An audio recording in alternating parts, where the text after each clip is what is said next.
We have a problem. Okay. The ninth annual UP Aggregates Quiz B, no, sa UP Diliman. So ito, isa sa written exam sa engineering mathematics. Okay, so nasa under siya ng difficult, no? So ito integral siya, no? So evaluate an ln x squared plus x minus cosecant cube x cotangent cube x dx. Okay, so ako kasi isa rin ako sa ano, participant doon, no? So ito yung isa sa ano, unang problem na sinagutan ko, no? Kasi medyo ano, gamay ko yung ano, integral. So paano ba natin ito solve, no?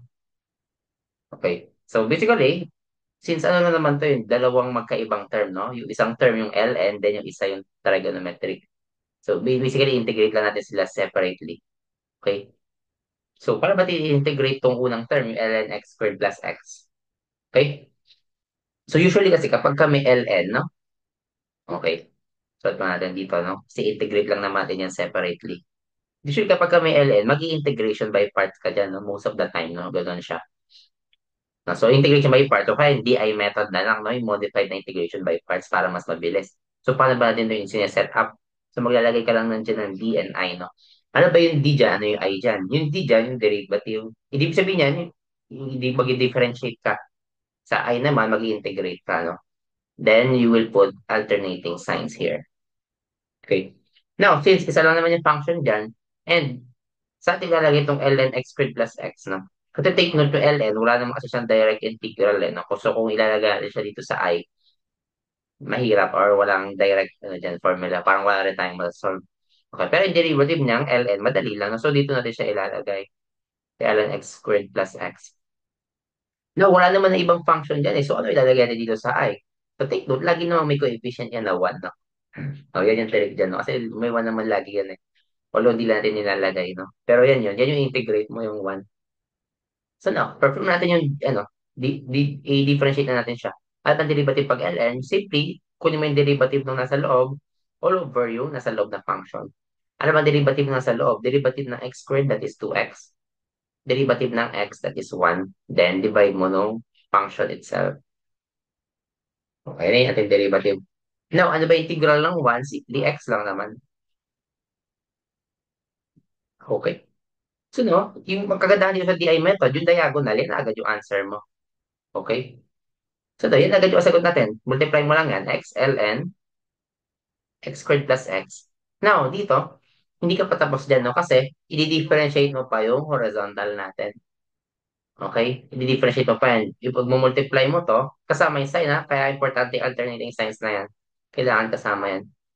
Pag multiply mo pa yan. Okay? So, pag multiply natin yan, simply negative. Okay? Negative sign. Integral ng 2x plus 1 times x yan, no? All over x squared plus x dx.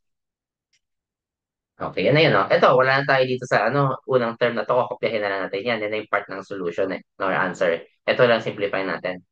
So, ito, negative, ito, 2x plus x, ay plus 1 times x dx. Ito, all over, ilan yan? Factor out mo lang yung x dyan, tama? Then, magiging x plus 1. Pinactor out mo lang yung x. But take note, maka-cancel mo na yung x.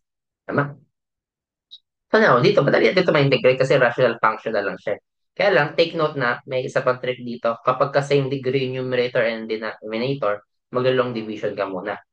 Okay, bago mo siya ma-integrate. Kasi katulad na 2x, ang bang degree ng numerator, 1 kasi may x doon na variable. Same thing sa denominator, may x din. So, para silang degree 1. So, mag-long division muna tayo dito. So, applying long division, no? Okay, synthetic para, ano na, pero ako kasi mas gusto ko yung long division. So, madali. So to, divide mo lang. So that's 2, di ba? 2 times x, 2x. 2 times 1, that's 2. Then subtract mo. That is negative 1. Okay, yeah, negative 1. So ito, don't forget yung negative sign dito. Lagay natin dito. Negative. Yung sagot natin na 2. Tama. 2 minus remainder na 1 over x plus 1 dx. Okay. Ayan na. So we have here negative. Distribute natin yung negative. O sige, parang hindi natin malito. Negative 2 plus 1 over x plus 1 dx. O, distribute lang natin yung negative sign.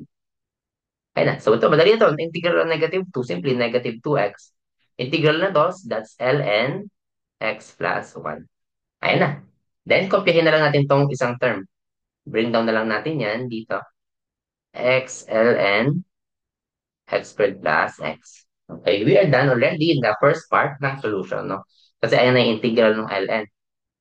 Next naman, ito namang cosecant and cotangent. Dito, express all trigonometric answer in terms of cosines, in terms of sign lang, no? Okay. Kasi usually, kapag ka mag-integrate ka ng trigonometric function na ganito, usually talaga in terms of sine or cosine yan, no? Ganun yung may isip mo talagang ano, first step na gawin eh. 'Di ba? Na-express mo muna siya in terms of sine or cosine, no? Kung ganun yung pinaka-ideal niya. So, sige, sulat natin. Nagagawin mo. 'Di ba? Ano ba yung cosecant? 'Di ba? That is 1 over sine. Tama. 'Di ba? So, ito, 1 over sine cube na to. Ito yung cotangent ba? That is cosine cube. Cosine over sine. Ayan na siya. Mhm. 'Di ba? Tama. I-express natin siya in terms of sine or cos. No, simplify natin. Ito, integral lang yung taas, cosine cube x dx over, ano yung nasa ilalim mo, sine raised to 6 dx ay x na. Itong cos, no? Di ba, may property tayo na? Ano yung property na isa? Dito ko na nalagay. Di ba? Cosine squared x equal to 1 minus sine squared x. Di ba? Kasi nga, di ba? Sine squared plus cosine squared equals sa 1. So, pag nilipat mo yung sine squared, magiging 1 minus sine squared equal to cosine squared. So, yun yung gagamitin natin dyan. Kaya lang, cosine cube to. So, ibig sabihin, may iwan na isang cos, di ba? Lagsuot mo muna cosine x. Then, cosine cube, yung cosine squared, express mo siya in terms of 1 minus sine squared x dx. Okay? All over sine raised to 6x. Ayun na, di ba? Anong difference niya, no? Bakit mag-iwan tayo ng isang cos? Para makapag-substitution tayo, ano? Kasi lahat sila sine na din may naiwan kang cos. So, pag nag-let you pa, nilet you mo yung sine x, di ba? Anong du mo? Derivative ng sine x, that's cosine x dx. Ayun na, di ba? Di ba? Cosine x dx. Kaya nagtira tayo ng isang u ng cos, no? Yan. So, now, we have your negative.